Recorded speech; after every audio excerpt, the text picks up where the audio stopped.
धर्मासाठी विश्वात्मके देवे साधक मंडळी।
गुरुर्ब्रह्मा गुरुर्विष्णू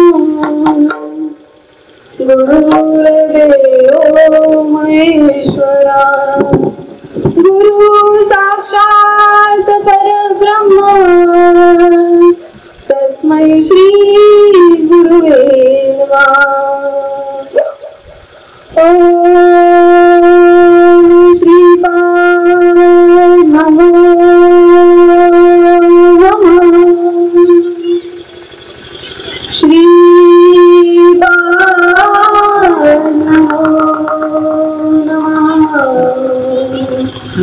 जय जय श्रीपाद नमो नमः। सद्गुरु श्रीपाद नमो नमः। ओम श्रीपाद नमो नमः। श्रीपाद नमो नमः। जय श्रीपाद नमो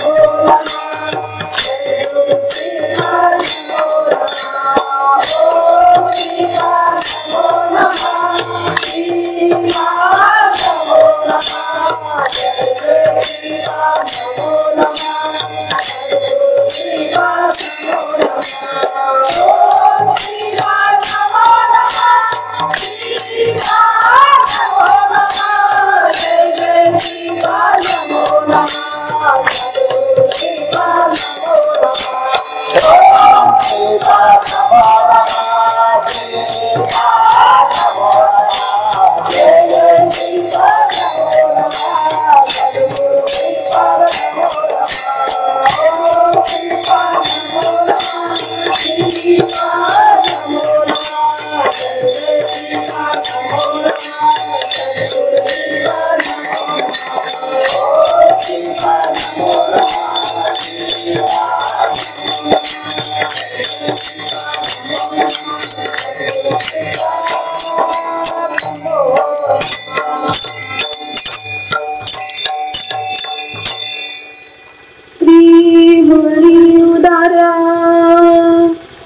त्रिभुवनी उदारा भोळा राजा श्री शंकर जे चित्ती जया वासना जे चित्ती जया वासना पुरवणे त्याक्षणा याती कुळ न पाहे काही याती कुळ न पाहे काही वास कैलासी तदेई एका जनार्दनी सोपे एका जनार्दनी सोपे शिवनाम पवित्र जपे जे चित्ती जया वासना पुरवणे त्याक्षणा विठ्ठल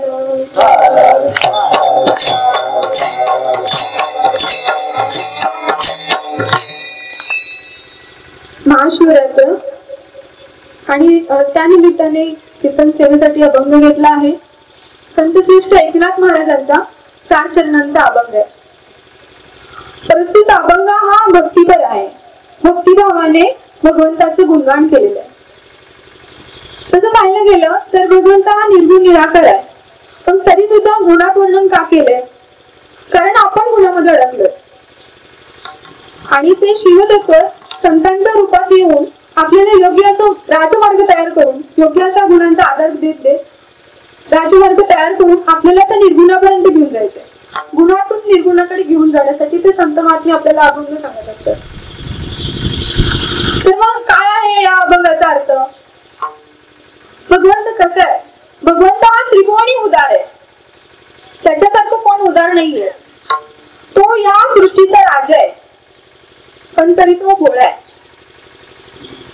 आणि सद्भावनेने किंवा भगवत भाव झालेल्या चित्तामध्ये जर काही वासना निर्माण झाल्या तर तो त्वरित पूर्ण करतो आणि आपल्या धामात स्थान देतो, आपल्या घरात स्थान देतो याची कुळ न पाहता। आणि भक्तिभावाने त्याचं नामस्मरण केलं तर तो सहज प्राप्त देखील होतो, असा हा अर्थ आहे। तर महाशिवरात्री निमित्त आपण सर्वजण जमलेलो आहे. महाशिवरात्र म्हणजे काय नक्की? महाशिव रात्र. रात्र म्हणजे काय? अज्ञान. अज्ञानी अंधकारमयी रात्र त्या शिवासोबत घालवायची म्हणजे महाशिवरात्र. मग आता आपण हा एक दिवसाचा अनुभव घेतो. मग एकच दिवसासाठी का महाशिवरात्र? आपलं संपूर्ण जीवन महाशिवरात्र झालं पाहिजे है ना. तसं पाहायला गेलं तर जेव्हा आपल्या जीवनामध्ये संत महात्मे आले, संतांचे विचार आले, त्या क्षणापासून आपलं संपूर्ण आयुष्य महाशिवरात्र झाले. आणि ज्यांच्या आयुष्यामध्ये संत नाहीयेत किंवा संतांचे विचार नाहीयेत, त्यांचे जीवन म्हणजे एक रात्रच आहे. आणि हळूहळू ते काळरात्र होणार आहे आणि नंतर महाकाळ रात्र. म्हणजे काय? हळूहळू म्हणजे ते रात्र अज्ञानातच जीवन संपणार आहे आणि मृत्यूकडे सरकणार आहे आणि नंतर जन्मोजन्मीच्या मृत्यूमध्ये अडकणार आहे. मात्र ज्यांच्या जीवनामध्ये संत महात्मे आणि संत आहेत त्यांचं मात्र संपूर्ण जीवन शिवरात्र होणार आहे आणि हळूहळू त्यांना त्या शिवामध्ये विलीन होण्याची संधी मिळणार आहे. महाशिवरात्र. सध्याचा काळ हा विज्ञानाचा काळ म्हटला जातो. विज्ञान खूप प्रगतिशील, अनेक नवीन शोध विज्ञानामध्ये लागत आहे ना. म्हणून यावेळेच्या 26 जानेवारीला नवीन एक घोषणा देण्यात आली, जय जवान जय किसान आणि जय विज्ञान है ना. पण तरीही ती अद्याप ती अपूर्णच आहे. जय कारण की बघा जय सनातन त्याच्यासोबत जोडणं अपेक्षित आहे. कारण बघा विज्ञान अद्याप 3च आपल्याला मूलभूत गरजा सांगतं, अन्न वस्त्र आणि निवारा. पण संत महात्मे काय म्हणतात? किंवा तुम्ही अन्न वस्त्र निवारा करण्यासाठी जन्माला आलाय का? मी कोण आहे, माझा जन्म कशासाठी झालाय आणि ते समजून घेऊन ते प्राप्त करण्यासाठी तुमचा जन्म झाला है ना. म्हणून जय जवान जय किसान जय विज्ञान बरोबर जय सनातन. जय सनातन असेल तर प्रत्येकाचं आयुष्य मग महाशिवरात्र होणार आहे. म्हणजे प्रत्येकाच्या जीवनामध्ये अध्यात्म येणे खूप अपेक्षित आहे, म्हणजे आवश्यक आहे, गरज आहे. आणि त्यासाठी मात्र सगळ्यात आधी आपल्याला पांडुरंगाचीच कृपा असावी लागते, त्या परमेश्वराची.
भगवंताची कृपा झाल्यानंतर आपल्याला संत महात्मे आपल्या जीवनात येतात आणि ते संत महात्मे आपल्या जीवनात असे काही येतात, सौभाग्याचं गवाड योग घेऊन येतात.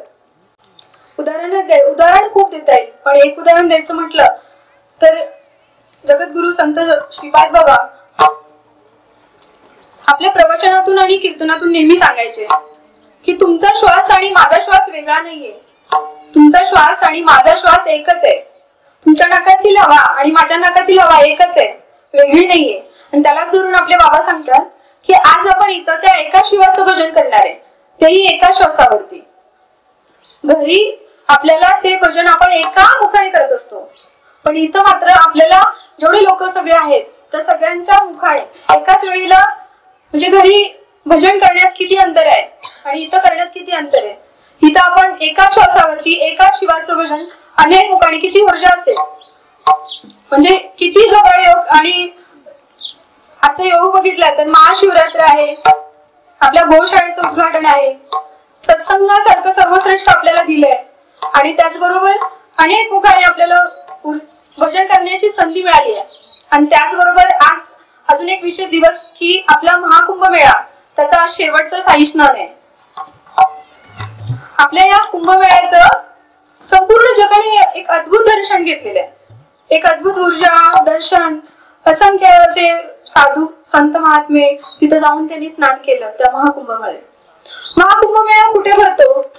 जिथं अमृताचा थेंब पडलेला होता त्या तिथे अमृतमेळ है ना. यावेळेला ते प्रयागराज मध्ये, तिथं त्रिवेणी संगम आहे, गंगा यमुना सरस्वती या ठिकाणी. मग आता तो झाला आपला स्वरूपाचा, तो झाला आपल्या रूपाचा. आणि स्वरूपाचा कुठला? तर या इथे सुद्धा अमृत वर्षा होतोय है ना. इथे पण संगम आहे, सकाळी सांगितलं की हरी हर, त्या दोघांचा संगम इथं होतोय. आणि अजून एक संगम म्हणजे आपल्याकडे वेगवेगळ्या ठिकाणून दिंडी आली आहे आणि सर्व संत महात्मे आपल्या अमृतमय विचारांचं आपल्यावरती वर्षाव करणार आहेत. म्हणजे आपल्याला या 2 दिवस खूप छान संधी मिळते शाही स्नानाची. तिथे आपल्याला एका डुबकी मारायची असते. आपल्याला इथे 2 दिवस भरपूर संत. हा, ओम नमो ज्ञानेश्वरा, ओम नमो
संतांनी आपल्याला गवाड योग प्राप्त करून दिलाय. मग या संधीचं सोनं आपल्याला सगळ्यांनाच करायचंय.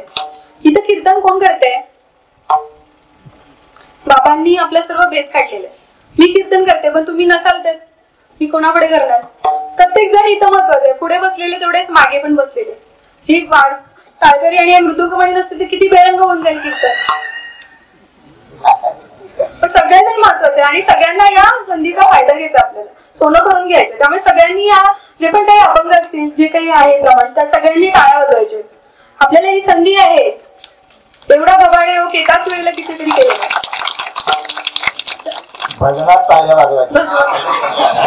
हा म्हणजे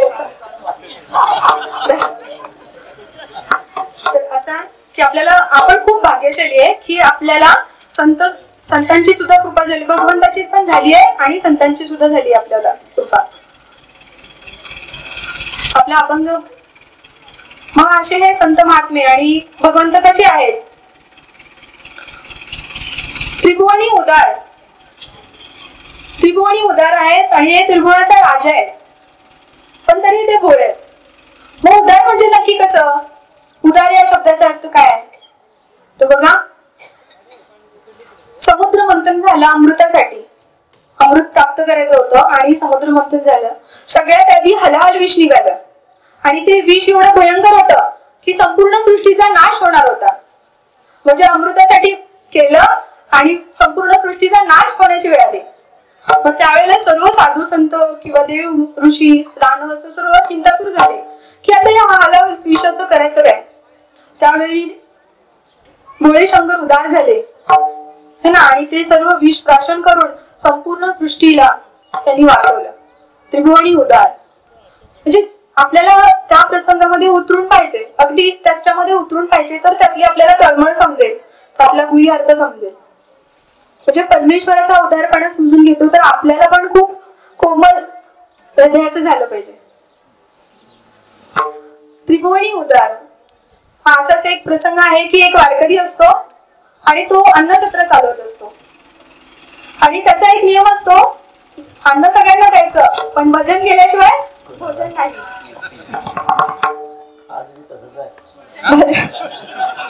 भजन केल्याशिवाय भोजन नाही. पण पुढे जाऊन काय होतं, एक नास्तिक व्यक्ती तिथे येतो आणि तो भजन काही म्हणत नाही. तो म्हणतो, का नाही म्हणतेस तू भजन? या परमेश्वराने आपल्याला किती सुंदर सृष्टी निर्माण केली आहे तुझ्यासाठी, एवढं सुंदर शरीर दिलंय आणि तू का भजन नाही म्हणतेस? तो म्हणतो, तुम्ही काय म्हणताय, मला काही कळत नाही, मला त्याचा अनुभव नाहीये, मी काय भजन म्हणणार नाही. तो हट्टी असतो. असे बघा आपल्याला पाहायला मिळतं, काही झालं तरी नाव भगवंताचं घ्यायचंच नाही. मग तो पण हट्टी होतो. आणि मग पुढे तो पण हट्टीच असतो, वारकरी असतो. तो म्हणतो भजन नाही तर भोजन नाही. दोघे हट्टी असतात, शेवटी त्यांना भोजन नाहीच देतो, तो तसाच जातो. मात्र संध्याकाळी भगवंत त्याच्या स्वप्नात येतात आणि म्हणतात, तू का नाही दिलंस त्याला भोजन? भुकेलेला अन्न देणं हे तुझा धर्म आहे, तू का नाहीस त्याला भोजन? तो आता तसा नाहीये, खूप आधीपासून तो कधी माझं नाव घेत नाही, अनेक जन्मापासून तो माझं नाव कधी त्यांनी घेतलेलं नाहीये, तरी मी त्याला रोज जेवण देतो. भगवंताचा उदारपणा म्हणजे बघा, त्या भगवंताने आपल्यासाठी किती काय केले. आपण संत महात्मे सांगतात की तुम्ही फक्त डोळे झाकून विचार करा हो एकदा, की किती काय दिलंय. तुमचं अंतःकरण भरून आल्याशिवाय राहणार नाही. आपण बघतो की विज्ञान म्हटलं आता की विज्ञान खूप पुढे गेले, पण रक्ताचा एक थेंब सुद्धा तो बनवू शकत नाहीये. आणि असं 5-5 लिटर रक्त प्रत्येकाला दिलंय आणि आपल्याला त्याची कारण सहज मिळाले ना. आपण बॉटलमध्ये भरून भरून पाणी विकतोय, पण निसर्गामध्ये एवढं त्यांनी पाणी उपलब्ध करून घेतले, त्याचे कधी पैसे मागितले? म्हणजे फक्त विचार करायचा की आपण विचार नाही करत, ते सहज भेटले. डोळे झाकून एकदा कसा निवांत आणि बघा विचार करून की काय काय दिले. नाही म्हणजे अंतःकरण भरून आल्याशिवाय राहतच नाही. संतांनी सांगितलेलं आहे. आई वडील दिले, ज्याला आई वडील नाहीये त्यांना विचारा आई वडिलांची किंमत. ज्याला डोळे नाहीये त्याला डोळ्याची किंमत विचारा, है ना. प्रत्येक अवयव, हात पाय सगळं काही नाही, म्हणजे एवढं महत्वाचं सगळं दिलेलं आहे. प्रत्येक अवयवाचं महत्व आहे. आणि अशा किती आपण सांगत बसलो ना तर संपूर्ण दिवस जाईल की काय आपल्याला केलं, पण त्या भगवंताचा उदारपणा आपण समजून घेत नाही. आता ते भगवंत जसे आहेत तसेच संत आहेत. म्हणजे गुरु होणी शंकर, ते शिवतत्व गुरूंच्या रूपाने आले आणि त्याचेही तसंच रूप आहे, तेही तसेच उदार आहेत. त्रिभुवनी उदार आहेत. बघा, सद्गुरु सच्चिदानंद श्रीपाद बाबा समाजामध्ये परिभ्रमण करायचे, तेव्हा त्यांच्या लक्षात आलं की समाजामध्ये भरपूर अशी लोक आहेत की त्यांना देव समजून घ्यायचंय, देवाचा अनुभव घ्यायचाय, पण देव दाखवणारा कोण नाहीये. देवा पैसे घेऊन सुद्धा देवाचा अनुभव करून देणारे खूप कमी आहेत. मग अशा वेळी सद्गुरू सच्चिदानंद श्रीपाद बाबांनी आपली सरकारी नोकरी सोडली आणि संपूर्णपणे याच्यामध्ये परमार्थामध्ये वाहून घेतलं. बघा, आपल्याला इथे 2 दिवस यायचं असते, सुट्टी टाकताना आपण किती नफा तोटा विचार असतो आपला. पण संत महात्म्यांनी पूर्ण म्हटलं की पूर्ण त्याच्यात उतरून बघायचे आपल्याला, तर त्यातलं गुढ आपल्याला समजणार आहे. एकनाथ महाराज काशीवरून गंगाजलाची कावड घेऊन आले होते. काय करायचं होतं त्या गंगाजलाचं? घरी नेऊन गंगा पूजन करायचं होतं, काशी पूजन करायचं होतं, आयुष्यभर त्या गंगाजलाची पूजा करायची होती. असा विचार चालू असतानाच तिथे गाढव त्यांना तडपडताना दिसलं पाण्याचं. लगेच त्यांनी ते त्याच्या मुखामध्ये ते ओतलं, त्याला पाणी वाजलं. म्हणजे संतांचा उदारपणा कसा असतोय, आपली गरज पाहून ते अर्पण करतात. ते गोष्ट दान नाही, त्याला दान नाही म्हणू शकत आपण. अर्पण म्हणजे एक पूजेचा भाव असतो. आणि आपला उदारपणा कसा असतो, आपल्याला ज्याची गरज नाहीये ती वस्तू आपण दान करतो.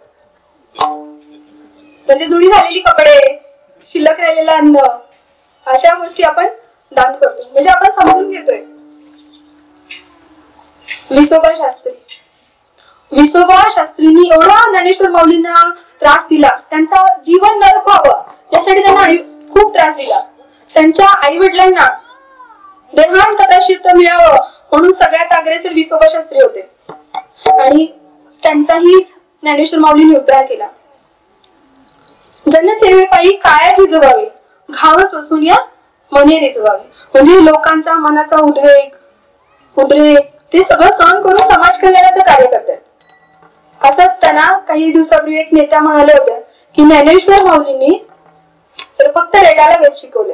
सुषमा अंधारे फक्त रेड्याला वेद शिकवले, माणसांना नाही शिकवलं, रेड्यांवरती कृपा केली.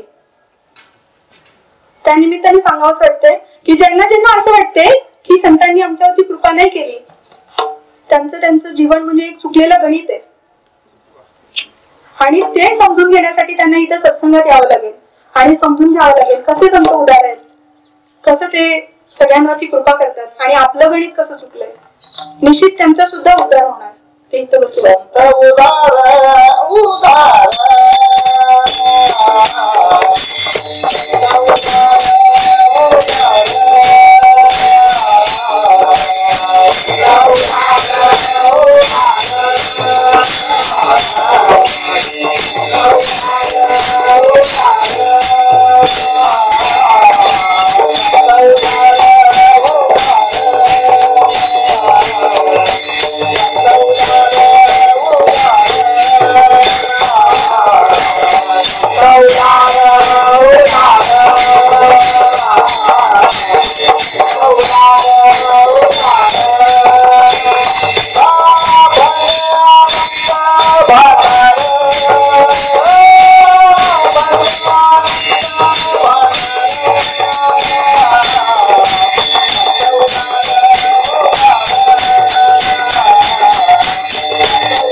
संतांचा सुद्धा उदाहरण असंच आहे. आपण नाही त्याचा हिशोबच करू शकत नाही. दिवस संपून गेला तरी आपण सांगू शकत नाही.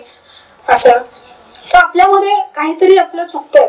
आपण संतांना आणि भगवंताला समजून घ्यायला काहीतरी आपली थोडीशी गडबड होते.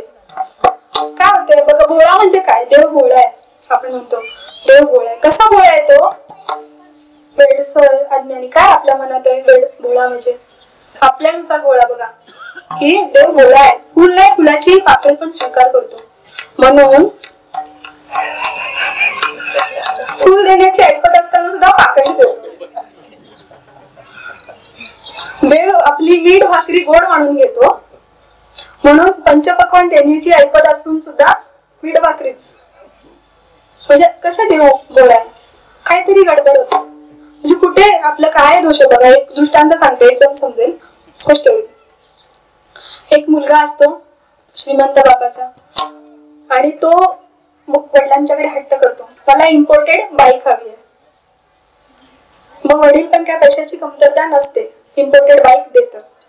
त्याला एवढं वयाच्या आधी काय, त्याला एवढं नॉलेज नसतं, थोडंफार काय चालवायचं नॉलेज असतं. मग तो घेऊन जातो लॉंग ड्राईव्हवर आणि लांब पुढे गेल्यानंतर त्याच्या चाकातली हवा जाते. ठीक आहे, पुढे एक गाडी गॅरेज त्याला माहित असतं, तिथं तो भरून घेतो हवा आणि जातो पुढे. 10 मिनिटं गेलं की पुन्हा ती हवा जाते. आता काय असतं, काय असेल, पंक्चर असते. पण तो काय विचार करतो, कसली हवा भरली होती, 10 मिनिटं सुद्धा टिकली नाही, संपली. मग तो जातो पुढे, अजून एक गॅरेज असतं, मग तिथे जातो आणि म्हणतो हवा भरून द्या, पण चांगली भरा. वा. मग तो म्हणतो की, तो ओळखतो की हा श्रीमंत बापाचा मुलगा आहे. गाडी पंक्चर असू शकते, मी पंक्चर काढून देतो, हवा भरून घेतो. नाही म्हणतो, कसं काय, माझी गाडी इम्पोर्टेड आहे, माझी गाडी पंक्चर होऊ शकत नाही, तुम्ही चांगली हवा भरा. तो म्हणतो असं हे बघा, मला हवा भरून द्यायला काही प्रॉब्लेम नाहीये, मी भरून देतो, पण पुढे आता गॅरेज नाहीये. तो म्हणतो ठीक आहे, मग काय पर्याय नसतो. मग ते गाडीचं चाक खोलतो, ते हवा भरतो, पाण्यात बुडवून दाखवतो, अनुभव आणून देतो त्याला की हे बघ कसे बुडबुडे येतात, हे असे बुडबुडे आले की पंक्चर आहे.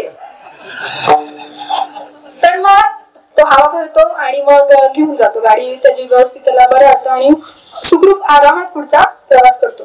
त्यातला सिद्धांत काय, तर सिद्धांत खूप आहे, प्रत्येक वाक्यानुसार सिद्धांत आहे, पण आपल्याला एकच मेन सिद्धांत घ्यायचंय की त्या मुलाला काय वाटतं, माझी गाडी इम्पोर्टेड आहे, माझ्या गाडीत काय दोष नाहीये, दोष हवेत आहे. म्हणजे दोष माझ्यात नाही, आपण काय म्हणतो माझ्यात दोष नाहीये. भगवंत तो आपल्याला पार्शलिटी करतो, मी एवढी भक्ती करतोय आणि मला त्याचं फळ नाही देतोय. भक्ती खूप मोठा घोटाळा आहे की भक्ती का करायची, का फुल व्हायचं, का नमस्कार करायचा, का दान करायचं, हे फार मोठं आहे. म्हणजे ह्याच्यामध्ये समजून घ्यायचंय की दान केल्याने, पुण्य म्हणजे देवाचं नाम घेतल्याने, फुल व्हायल्याने आपल्या दिव्य शक्ती जागृत होत असतात.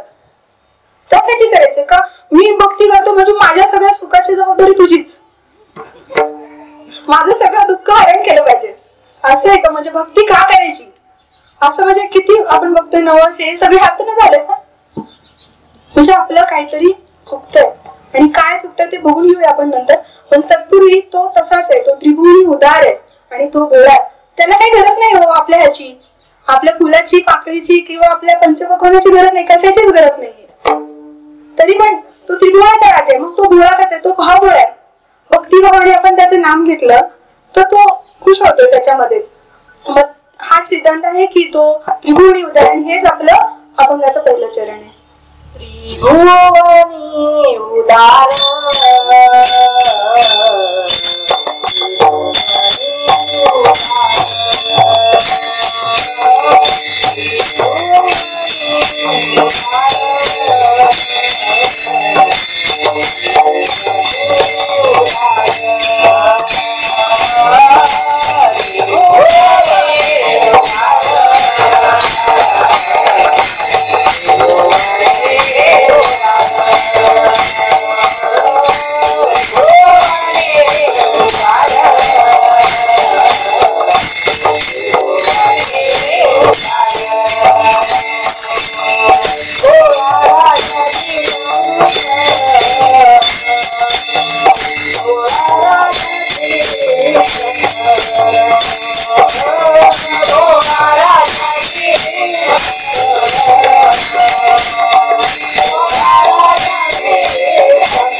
की दोष हवेत आहे, माझ्यात नाहीये.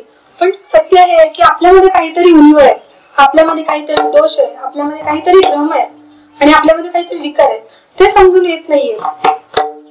ते समजलं पहिल्यांदा, ऍक्सेप्ट आपण ते करायला पाहिजे की काहीतरी आहे का. मग काय आहे आपल्यामध्ये उणीव, आपल्यामध्ये काय दोष निर्माण झालाय. तर त्या आपल्याला नाशवंताची आवड लागली आहे. प्रपंच हा नश्वर आहे, पण त्या नश्वराची आपल्याला आवड लागली आणि ती आवड लागल्यामुळे आपल्यामध्ये काम, क्रोध, लोभ, मोह, अहंकार हे विकार आले आणि या सगळ्याला मिळून नाव अज्ञान दिलंय. आणि मग या अज्ञानाचं उत्तर काय आहे, तर आजचा दिवस शिवरात्र. त्या शिवास अंधकारमय रात्र त्या शिवासोबत घालवायचे, जागरण करून काढायचे. जागरण करायचं. जागरण का करायचंय तर बघा, शिवरात्र त्यांच्यासोबत म्हणजे ते शिवतत्व गुरूंच्या रूपाने आपल्या आयुष्यात येतं. गुरु होणी शंकर, ज्ञान करी सत्वर, तेने अज्ञानाचा नाश प्राप्त होया विनाश. अज्ञानाचा नाश करण्यासाठी ते गुरु शिवतत्व संतांच्या रूपाने येतं, आपल्याला ज्ञान करतं आणि त्या अविनाशी स्वरूपाकडे घेऊन जातं. मग त्यासाठी आपल्याला त्यांच्यासोबत जागरण म्हणजे त्यांच्यासोबत संतांच्या सोबत राहायचंय. आणि जागृत अवस्था, जागरण म्हणजे काय, जागृत.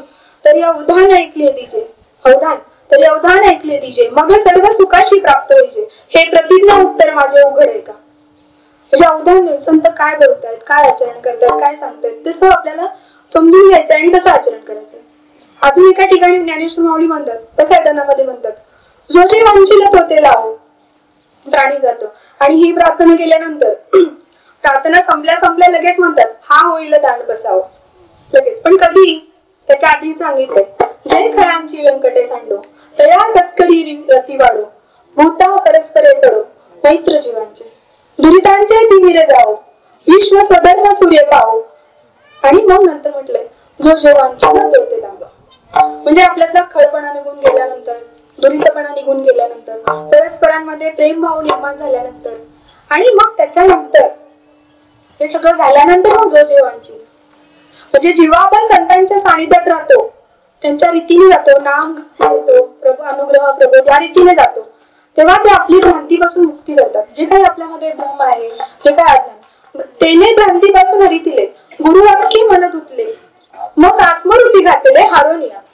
म्हणजे त्यांच्या सानिध्यात गेल्यानंतर मग आपली मन चित्त शुद्ध होतं आणि मग अशा चित्तामध्ये जर काही वासना निर्माण झाल्या तर तो त्वरित पूर्ण करतो, मग ते मागावे सुद्धा लागत नाही. याचं उदाहरण काय तर शबरी माता. शबरी माता 8 वर्षाची होती तेव्हा तिचं लग्न ठरतं, 8 वर्षाची असताना. आणि लग्नामध्ये वराडी लोकांना जेवण म्हणून 500 बकऱ्यांचा बळी द्यायचा ठरतो. आणि मग हे जेव्हा शबरी मातेला समजतं तेव्हा ती खूप तळमळते. ती मुख्य प्राण्यांच्या बद्दल तिला खूप दया वाटते आणि मग ती त्वरित निर्णय घेते की असं जर मला सुख मिळणार असेल, या निष्पाप प्राण्यांना मारून मला जर सुख मिळणार असेल तर असं मला सुखच नकोय. आणि असं जे करणार आहे तशा दुर्जन लोकांचा मला संग सुद्धा नकोय. तिने त्वरित लगेच घर सोडलं आणि घर सोडून ती वनात निघून गेली. आणि वनात जाऊन पुन्हा मग ती मातंग ऋषींची भेट झाली. पण एवढे सहज भेट झाली का, म्हणून म्हटलं की त्यात उतरून बघायचं. आज म्हणजे बघा 8 वर्षाची शबरी माता, आपण आपल्या 10 वर्षाच्या मुलीला सुद्धा शेजारच्या दुकानात पाठवताना 10 वेळा विचार करतो. 8 वर्षाची शबरी माता रात्रीच्या काळोखात घरातून बाहेर निघते, सरळ रस्त्याने नाही, वनात जाते.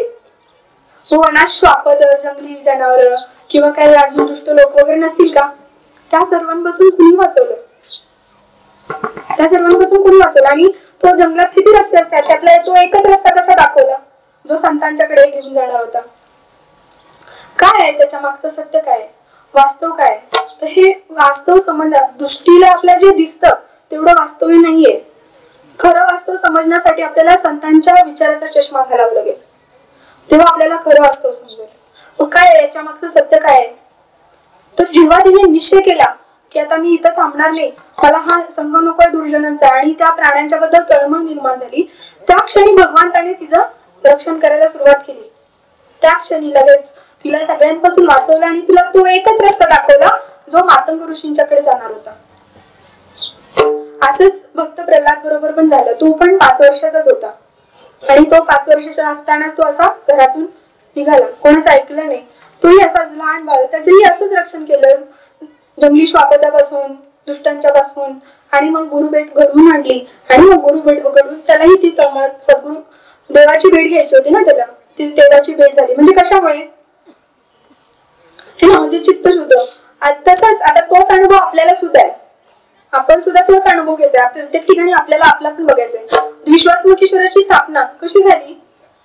याआधी विश्वात्मकेश्वर पांडवगडावरती स्थापना झाली होती, पण तेव्हा सांगितलं, वन विभाग अधिकाऱ्यांनी सांगितलं की सरकारने इमारत बसत नाही. तेव्हा मात्र लगेच बाबांनी लगेच तडकाफडकी निर्णय घेतला की 2 महिन्याने आषाढी एकादशी आहे आणि त्यावेळेला आपल्याला 2 महिन्याने त्वरित लगेच विश्वात्मकेश्वराची स्थापना करायची, मंदिर बांधून. मग 2 महिने शक्य आहे का? मग प्रत्येक जण घर बांधतोय है ना. मग 2 महिन्यात छोटी छोटी कामं असतात, ती कामं आपल्याला, दारं खिडक्यांची कामं असतात, ती कामं सुद्धा आपल्याला 2-2 महिने लागतात.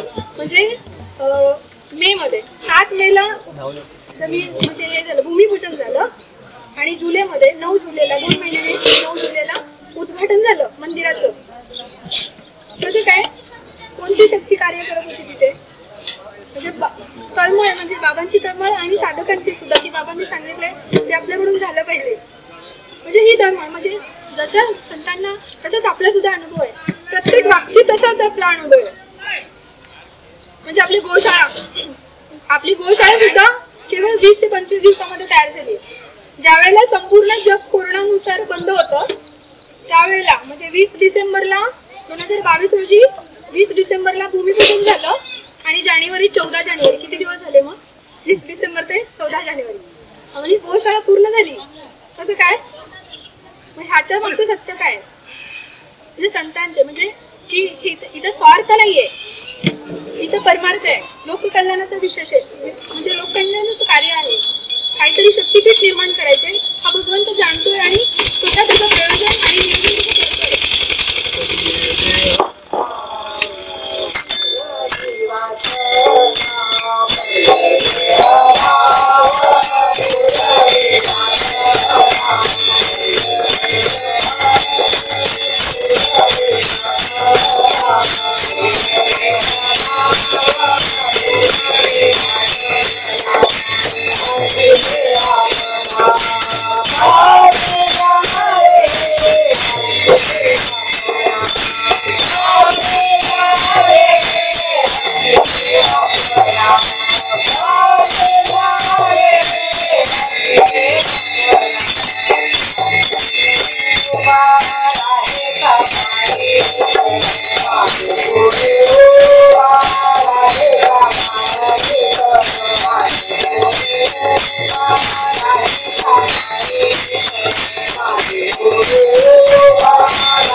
म्हणजे आपलं वाचतात अंतःकरण, चित्त वाचतात, आणि त्यानुसार ते बरोबर भाव पाहून मग जे काही अडचणी आहेत त्या सर्व ते निवारण करतात.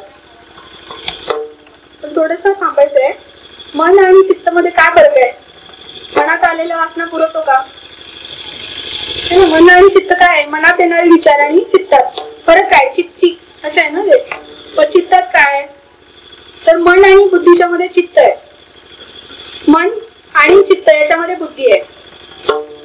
म्हणजे मनामध्ये भरपूर विचार येतात आणि चित्तामध्ये जे निश्चयात्मक विचार आहेत, आचरणाने आपण युक्त आहेत असे विचार फक्त बुद्धीने विचार करून जे निश्चय होतो, बुद्धीने निश्चय करून आचरणात्मक विचार चित्तामध्ये येतो.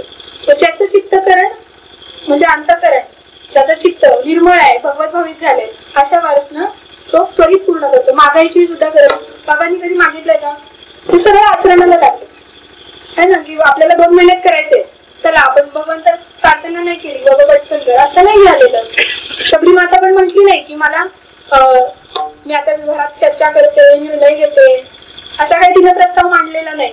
ती डायरेक्ट तिने आचरणाचं ध्रुव बाळाने सुद्धा, म्हणजे त्याने सुद्धा काही असं विचारत बसलं नाही, तो सरळ आचरणयुक्त. म्हणजे चित्ती हा जो आहे, अशा भगवत भावित झालेला, म्हणजे तो स्वतःसाठी काही मागणारच नाही. तो भगवत भावित झालाय, तो स्वतःसाठी काही मागेल का? तो विश्वाच्या कल्याणासाठी मागेल. जे काही ते इतरांसाठी तळमळ झाली प्राण्यांबद्दल शबरी मातेला, मग हेच आहे की हेच आपलं दुसरं चरण आहे. जे चित्ती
आपण काय पाहिलं की शबरी माताच्या मनामध्ये तळमळ निर्माण झाली त्या प्राण्यांच्या बद्दल. ध्रुव बाळाच्या मनामध्ये भगवंत भेटीसाठी तळमळ निर्माण झाली. बाबांच्या चित्तामध्ये साधकांचा उद्धार व्हावा अशी तळमळ निर्माण झाली. साधकांच्या विश्वात्मकी देवी साधकांच्या मनामध्ये तळमळ झाली की बाबांनी जे सांगितलं ते त्वरित पूर्ण झालं. मग ह्याच्यातलं काय आहे की तळमळ ही संतांच्याकडे जशी तळमळ आहे तशी आपल्याकडे नाहीये, म्हणून संतांना जसा अनुभव येतोय तसा आपल्याला येत नाहीये. ह्या तळमळीचं कमतरता आहे. ही तळमळ आहे कशी दाखवता येणार नाही, पण तिचा अनुभव मात्र घेता येईल. तर त्याच्यासाठीचं उदाहरण आहे म्हणजे आपली संत कानोपत्रा. पंढरपूरच्या जवळ मंगळवेढा या गावामध्ये एका गणिकेच्या पोटी संत कानोपत्राचा जन्म झाला. गणिकांचं जीवन म्हणजे नरकच, दलदल. पण अशा दलदलीमध्ये कानोपत्र नावाचं ब्रह्मकमळ उमललं होतं. संत कानोपत्रा लहानपणापासून भक्ती करायच्या, विठ्ठलाची भक्ती करायच्या, अभंग करायच्या, अभंग रचायच्या, गायच्या. ज्ञानेश्वर माऊलींचा विशेष प्रभाव त्यांच्यावरती होता. ज्ञानेश्वर माऊलींचे अभंग गायच्या, हरिपाठ गायच्या रोज, आणि यातून त्यांची भक्ती फुलत चाललेली. म्हणजे त्या गणिकेच्या वाड्यामध्ये एक आश्चर्य घडत होतं.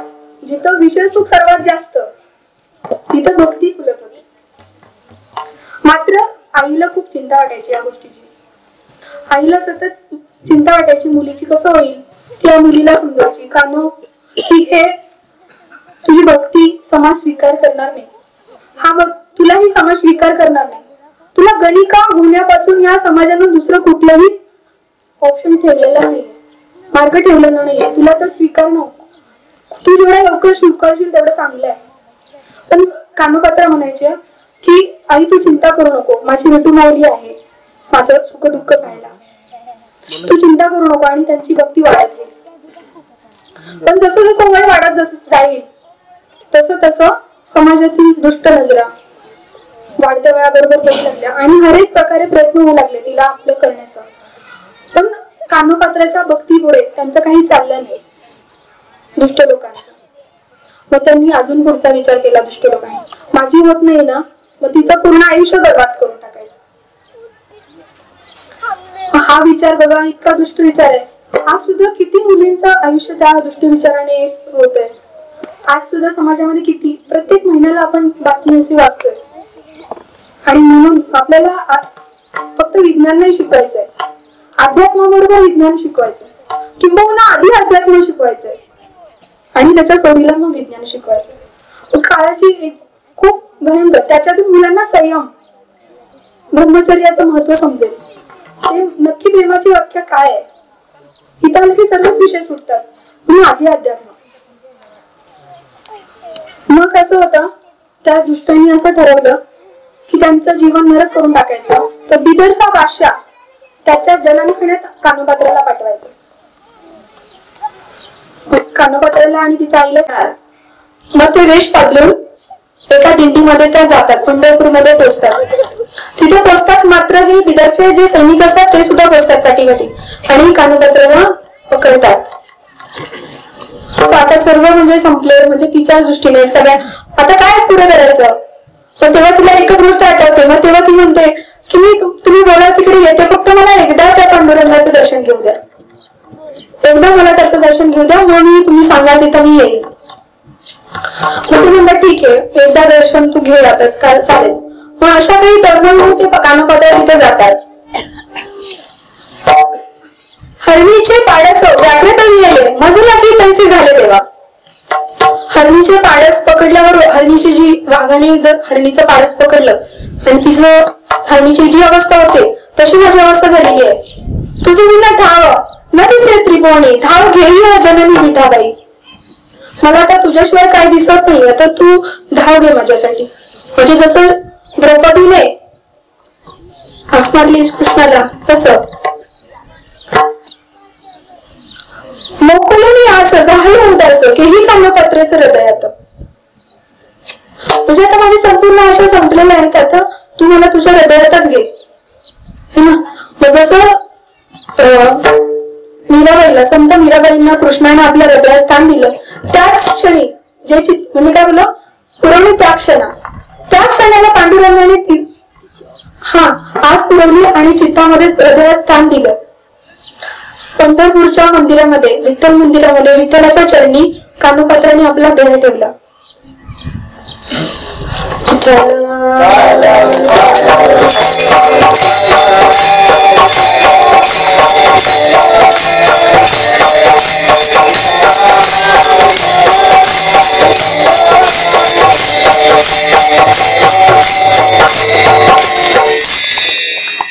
पांडुरंगाच्या चरणी कानोपात्राने संत कानोपात्राने आपला देह ठेवला. संत कानोपात्रा गुणी होत्या. भक्तिभाव त्यांच्यामध्ये भरलेला होता. पण समाजाने स्वीकार नाही केला, कारण ती एका गणिकाची मुलगी आहे. पण भगवंताच्या मनामध्ये तसा काही भेदभाव नाहीये. तो सर्व जाती धर्माच्या सगळ्यांना तो आपलंसं करतो. त्याच्याकडे भेदभाव नाहीये. जात आपल्या डोक्यात बसलीये, तेवढी जास्त जात बसलीये की आपण आपल्या जातीचे ग्रुप तयार करतो आणि आपल्या जातीच्या गटामध्ये आपण जातो. जातीच्या दृष्टिकोनातून आपल्या समस्या सोडवायला बघतो. फोडा आणि राज्य करा ही इंग्रजांची नीती होती. ते गेले, पण त्यांचे तो दृष्टिविचार अजून येत आहे. फोडा आपल्या समस्या एक माणूस म्हणून मांडत का आपण दुसऱ्याच्या समस्या माणूस म्हणून त्याच्याकडे बघत. जातीसाठी माती खायची आहे, पण कोणत्या जातीसाठी?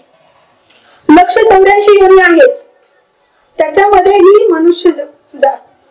जसं की प्राण्याची एक जात आहे ना, वनस्पतीची एक जात आहे ना, वेगवेगळ्या जाती आहेत. तसं मानवाची एक जात आहे. या जातीच्या उद्धारासाठी आपण असंच म्हणतो ना, संतांनी मनुष्य जातीच्या उद्धारासाठी कार्य केले.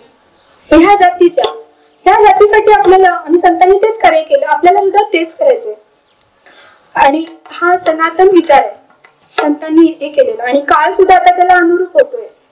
म्हणजे आपलं सरकार समान नागरी कायदा आणतंय ना, आणि आपलं काशीचं संतपीठ सनातन बोर्डची स्थापना करतोय. आणि म्हणून ते आपल्याला आपलं केलं पाहिजे आनंदाने. आपल्याला एक होऊन राहिलं पाहिजे. आपण दुसऱ्याच्या समस्या माणूस म्हणून सोडवल्या पाहिजेत. म्हणजे आपल्या समस्या सोडवण्यासाठी जातीची नाही तर माणुसकीची गरज आहे ना. हेच धर्मग्रंथातून सांगितलंय ना आपल्याला. धर्मग्रंथातून कुठल्या जातीचं सांगितलं? हे वर्ण आपल्या 18 पगड जाती आहेत ना, त्या वर्णामध्ये म्हणजे कामानुसार केलेले आहेत. ह्या माणुसकीच्या धर्माची शिकवण आपल्या ग्रंथातून दिली आणि संतांनी सुद्धा तेच सांगितलंय. हिंदवी स्वराज्य स्थापन व्हावं ही श्रींची इच्छा आहे. श्री म्हणजे कोण? शिवाची इच्छा आहे. मग आपण एकत्र येऊन राहिलं पाहिजे, आपल्या जातीभेद विसरून. आपण एकीचं बळ खूप सांगतो आपल्या मुलांना गोष्टी, है ना. वडिलांनी मुलांना एक एक काठी दिली, एक एक काठी लगेच तुटली, मग नंतर मोळी दिली तर तुटली नाही. मग हे फक्त मुलांना सांगण्यासाठी आहे का? ते आपल्यासाठी सुद्धा आपल्याला करायचंय, कारण त्याची गरज आहे आता काळाची. कारण दुष्ट लोक बसले, तेच त्यांचा उद्देश आहे. असे आपण जर आनंदाने जर त्याचा स्वीकार केला तर खूप मोठ्या समस्यातून आपण त्यातून बाहेर पडणार आहे ना. आणि संतांनी आपल्याला वेळोवेळी याच आचरण करून दाखवलंय. ही गोष्ट आचरण, आपल्या महाराष्ट्र भूमी आपली संतांची भूमी आहे आणि संतांच्या भूमीमध्ये प्रत्येक जातीतले संत आलेत, पण मी सनातनी म्हणून वावरले. आणि भगवंताने सुद्धा आपल्याला हाच साक्षात्कार वेळोवेळी करून दिलाय की तो कुठल्याही जाती धर्म पाहत नाही, तो सर्व भक्तांना आपल्यामध्ये स्थान देतो. आणि हेच आहे आपल्या अभंगाचं तिसरं चरण. जाती कुळ न पाये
जाती कुळ न पाये काही वास कैलासी तेरे.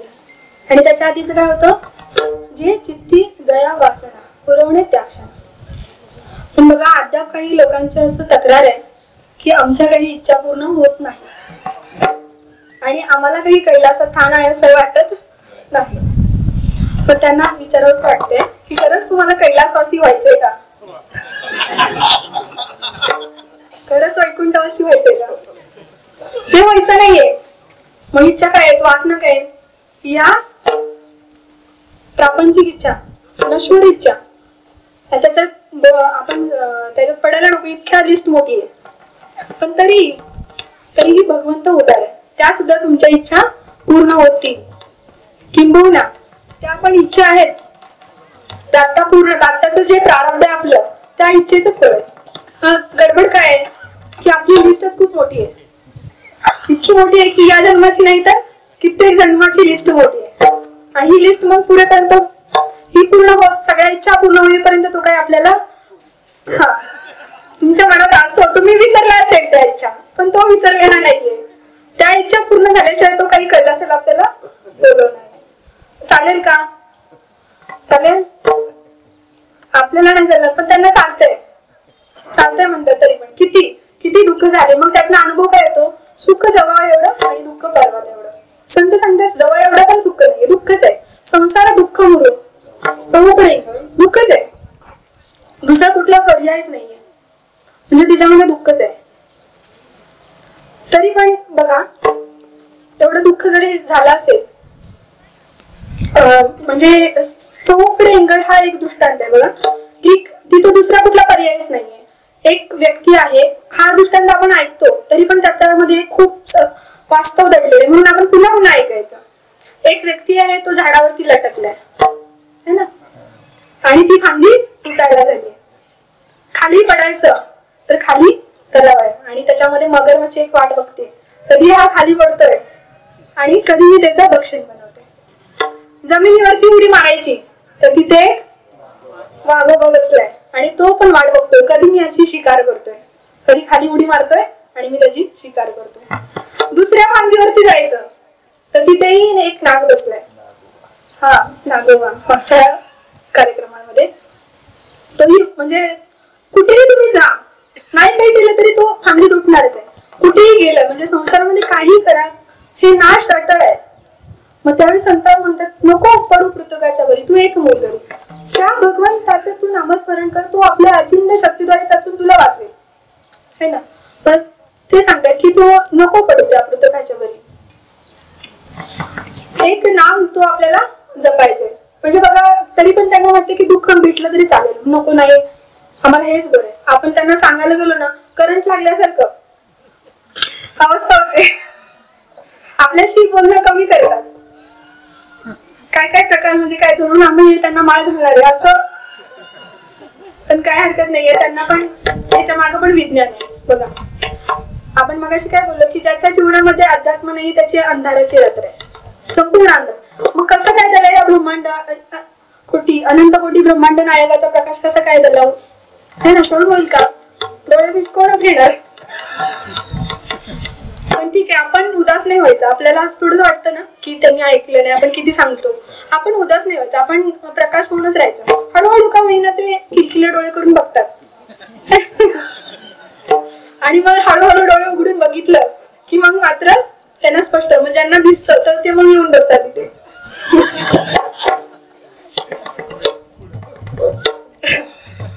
म्हणजे ते असे की आणि हा पण अनुभव घेतलाय आपण म्हणजे बरेच लोक असे आहेत की ते त्यांना हा विषय आवडत नाही, पण हळूहळू ते ऐकलं की एकदम ते खूप छान तुला सर्व करतात.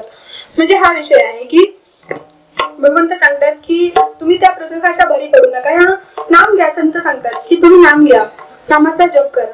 आता जप करायचा म्हणजे कसा करायचा? माळ ओढत बसायची का? सकाळी थोडा विषय झाला, माळ ओढत बसायची का?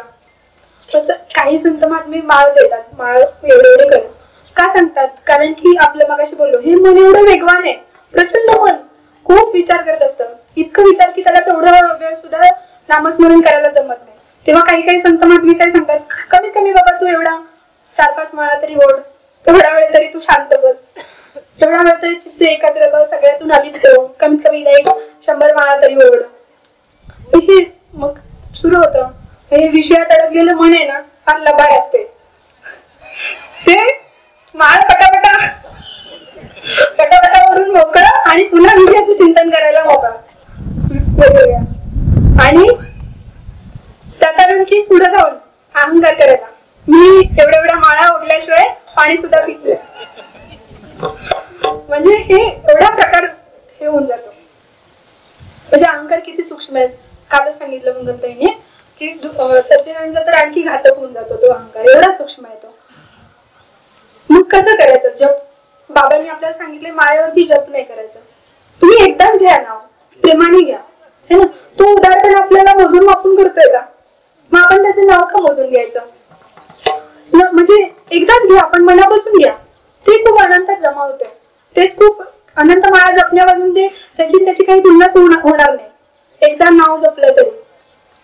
कसं शिकवलंय आपल्याला नाम जप करायला की शांत बसा, डोळे झाकून बसा, सगळ्या त्याच्यातून अलिप्त व्हा आणि मोकळा श्वास घ्या है ना. मोकळा 2-3 श्वास असे मोकळे घ्या आणि स्मरण करा कसा तो उद्धार आहे, काय आहे आपल्यावरती, काय काय कृपा केली आहे ते स्मरण करा. त्या स्मरणाबरोबरच आपल्याला त्याच्या भगवंताची अनुभूती येते है ना.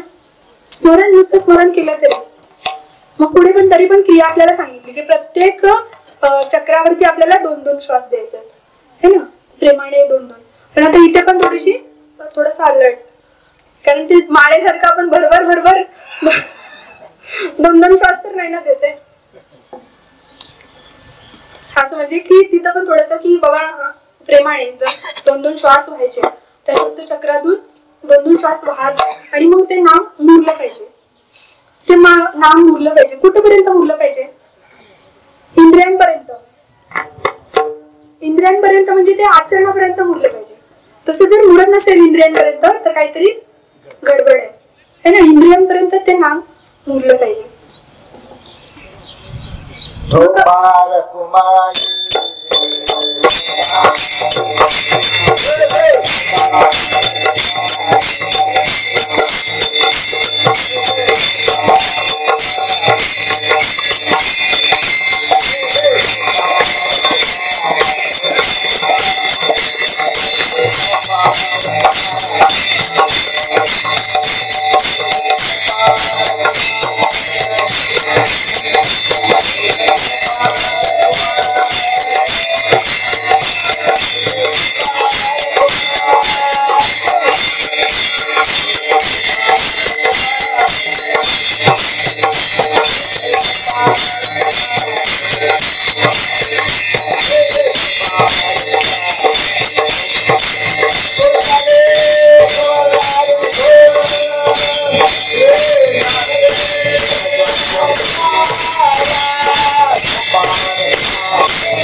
ते नाम आहे ते आपल्याला आचरणापर्यंत मुरवायचंय, म्हणजे इंद्रियांपर्यंत मुरलं पाहिजे. मग ते नाम जेव्हा आपण असं घेतो सावकाश, जसं शिकवलं तसं सावकाश घेतो, मुरवतो, ते नाम मुरतं तेव्हा आपल्याला असा अनुभव येतो की हे नाम चराचरामध्ये व्याप्त आहे.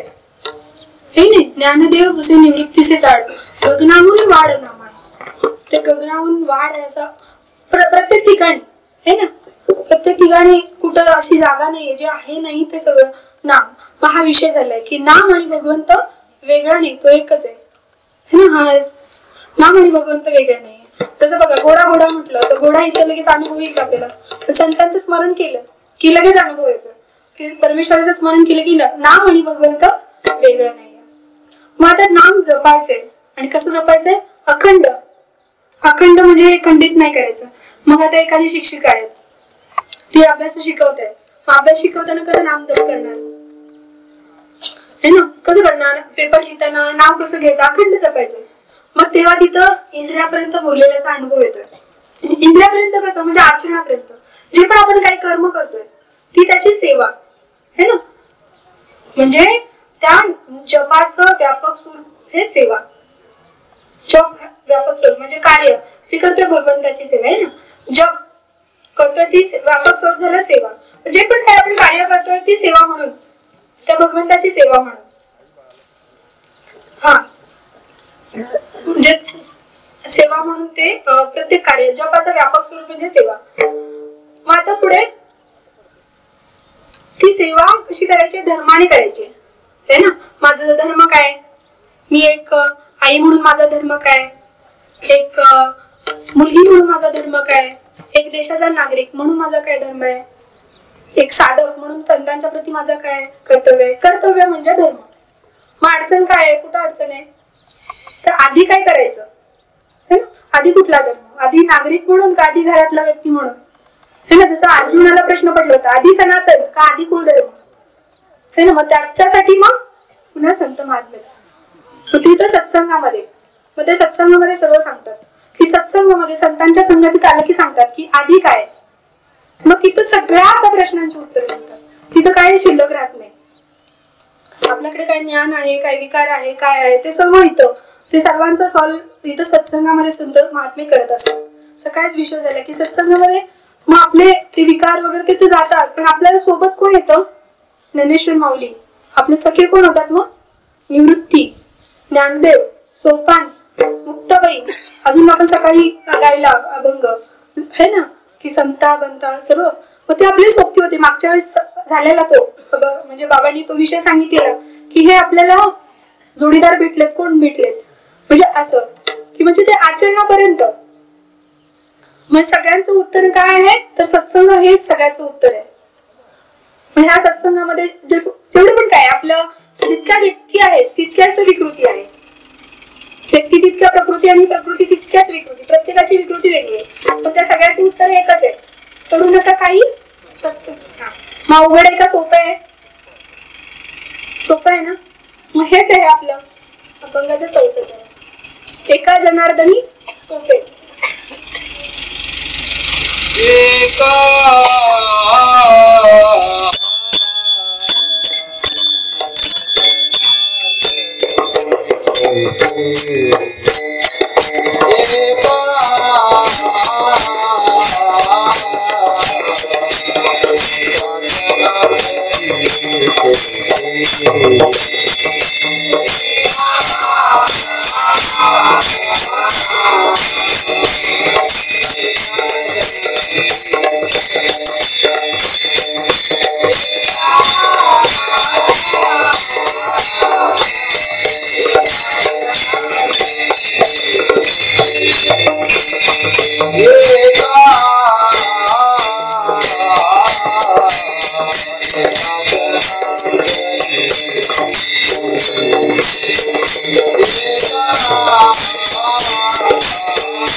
श्री शंकर जे चित्ती जया वासना पुरवणे तया क्षणा या ती कुळ न पाय काही वास कैलासी त्या देई एका जनार्दनी सोपे एका जनार्दनी सोपे शिवनाम पवित्र जपे जे चित्ती जया वासना पुरवणी त्या क्षणा.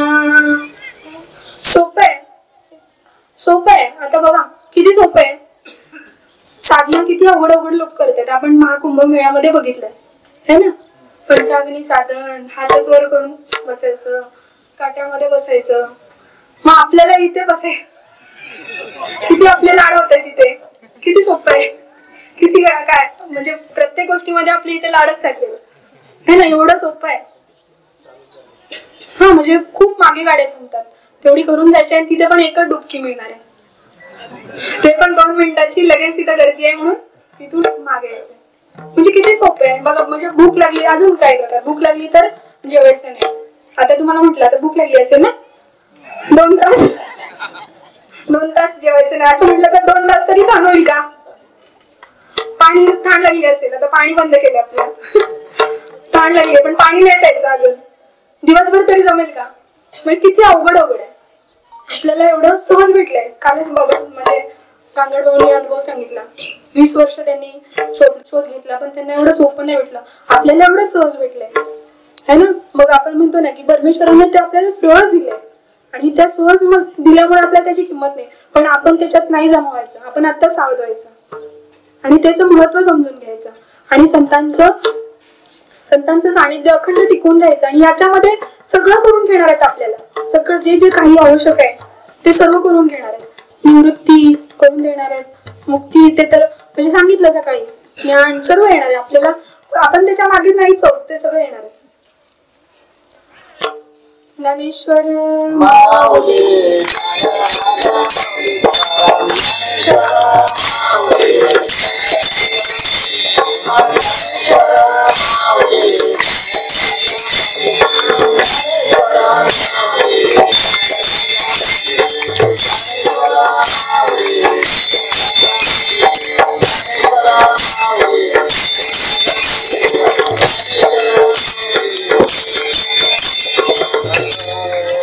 आपल्या सगळ्यांना ही संधी दिली कीर्तन करण्याची है ना, सगळ्यांच्या वतीने ते सद्गुरूंच्या चरणी ते समर्पित करते.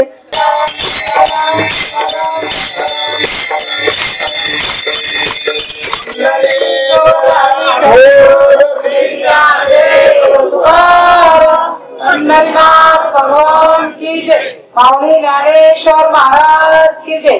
सच्चिदानंद श्रीपाद बाबा की जय. सच्चिदानंद रामदास बाबा के सर्व साधु संतान की जय. उद्धूत चिंतनम श्री गुरुदेव दत्त गोपाल कृष्ण भगवान की जय. धन्यवाद ताई.